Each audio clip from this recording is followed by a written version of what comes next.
Matthew Vadum is what's the title here? The senior editor, trying to do two things at once. Hey, Matthew, the senior editor of the Capital Research Center's Organization, Trends, and Foundation Watch. CapitalResearch.org is the website.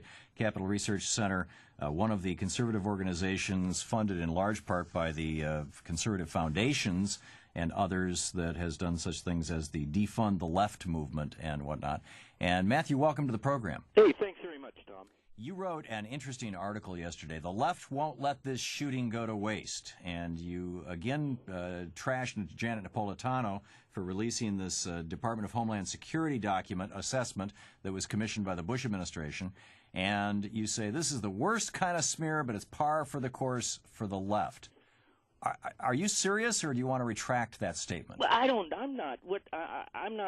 seen anything saying it was actually commissioned during the Bush administration, but even so, it was. I'm not here. Well, okay, let's say if that, and the majority of it was written during the Bush administration. I'm not carrying water for the Bush administration. The problem is the DHS report did not lay down a bright line between people who want limited government, low taxes, strict construction of the Constitution, people who are opposed to abortion rights. It lumped them in with skinheads and neo-Nazis and all sorts of, conspiracy. Have you actually read this thing? Yes. I've read it too, and I don't see what you're talking about here. I mean, even the scope of it. This product is one of a series of intelligence. By the way, they did one on the left as well. Did you read that one? Yeah, I looked at it. Yeah, it says essentially the same thing. This product is a series of intelligence assessments published by the extremism and radicalization branch to facilitate a greater understanding of the phenomena of violent radicalization in the United States. And it doesn't talk about conservatives. It talks about white supremacists and violent anti-government groups. I mean, that's a direct quote from line 2. Right-wing extremists have capitalized on the election of the first African-American president. It doesn't say conservatives.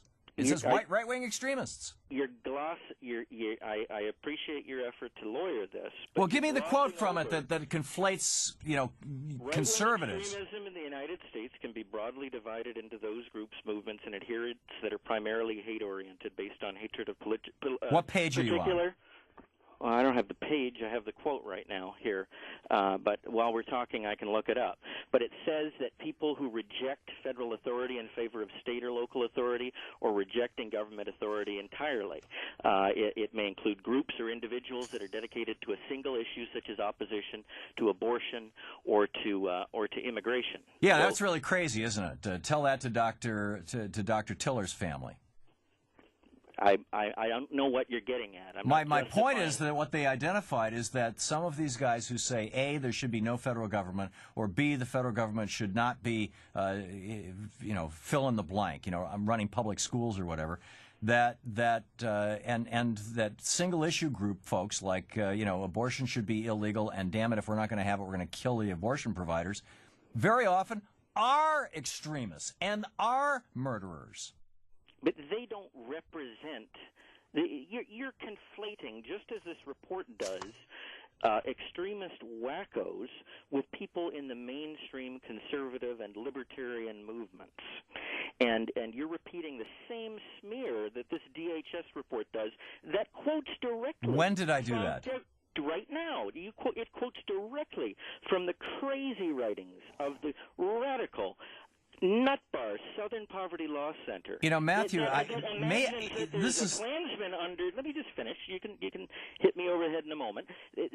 I was about to agree with you. Klansman under the bed of every American, waiting to pop out and transform, America into this gulag of concentration camps. It's just not true.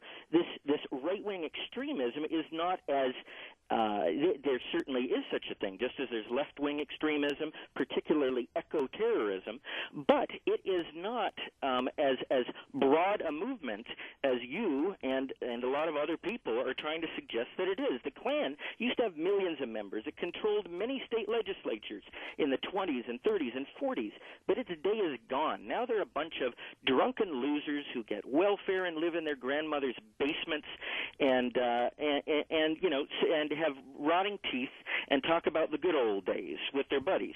You know, we're talking about like 5,000 people maximum or so belong to the Ku Klux Klan. Anyway, that's my piece. Go ahead. Yeah, well, my point was that to a certain extent, I wouldn't use your language, but I am not disagreeing with you. I'm not making the point that you're saying that I'm making. I'm not saying that the conservative movement is creating this. What I will say, however, is that the conservative movement, to the extent that you've got Bill O'Reilly repeating Dr. Tiller's name and calling him Tiller the baby killer over and over and over and over again. I can't defend him for doing that. Well, he's your mainstream conservative guy. Are you now criticizing the mainstream conservative guys? I don't agree with what Bill O'Reilly said in that case. I don't think that was... Well, then how come you're criticizing me for criticizing him? I'm not criticizing you for criticizing him. You were doing the same thing. You were lumping in these extremists with other conservatives. When did I do that? Just now in your introduction, you were explaining that I misinterpreted the DHS report. You're looking at, and I found the page, by the way. It's page 3 of the DHS report, second paragraph, or first paragraph. DHS has no specific information that domestic right-wing terrorists are currently planning acts of violence. There's no evidence. In other words, maybe it'll happen, maybe it won't. We don't know. We're taking a guess because Morris Dees told us to do so. And then it says, well, but because certain things are happening, maybe it will happen. Okay? And there's nothing wrong. There's nothing wrong with keeping an eye on nutty, dangerous, violent groups. But Matthew, it did happen. I mean, you've got a guy who lump us all in together, and that is not fair. Okay, let me just toss a weird one at you. Okay. My left-wing crazies are better than your right-wing crazies. Here's why. And we're not inciting them to violence the way that you guys are. Because your right-wing crazies are incited to violence based on fear and hate of people because of whom they are, because they're gay, because they're Catholic, because they're Jewish, because they're black, because they're Hispanic. And our left-wing crazies are incited to violence because they're trying to create a better world. They're trying to save the environment. They're trying to end, in the case of the eco-terrorists, they're trying to end the Vietnam War. In the case of the Weather Underground, they're trying to bring about civil rights. In the case of the Symbionese Liberation Army and some of the other black terrorist groups that were operating in the 1970s, I would submit to you that your right-wing hate groups actually offer no purpose other than fearing other people and hating other people. Okay, well, first off, in American society nowadays, most anti-Semitism is found on the left, not on the right. I disagree They're the people strongly. who keep using the term neocon as code word for, a Jewish person or a supporter of Israel, and this is. I don't know anybody who does that, Matthew, and the neocons identify themselves as neocons generally quite proudly. You have also said that they have noble intentions, and therefore their crazies are better than crazies on the right. Well, the road to hell is paved with good intentions, as the saying. I'm denouncing all the crazies.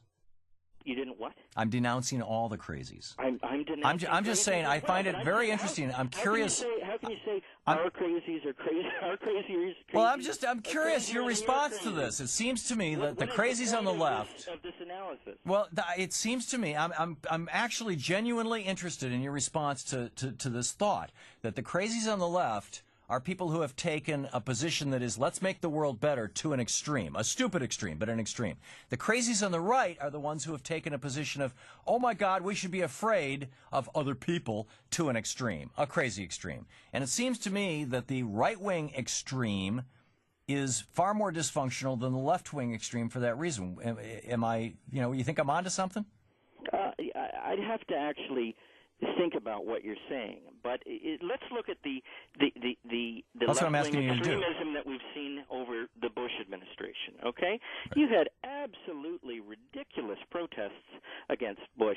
People were cheering on a movie, a fictionalized version of President Bush being assassinated. There were books written about it, and just the hatred and the venom that was spewed towards this man was. You didn't find the Tea Parties were far far broader than anything that was, other than the anti-war protests, the which Tea Parties weren't crazies, though. Might have they been weren't. some that showed up. I see.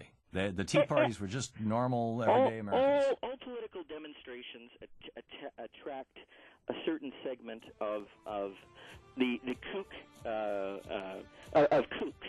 Yeah. But I don't think that the Tea Parties had any more than any anti-war rally that attracts Trotskyists, the not in our name people, the people who Well, Matthew, on that point, that political demonstrations will attract crazies. I think probably we can agree. CapitalResearch.org, the website. Matthew Vadum, thanks for dropping by. Okay, thank you.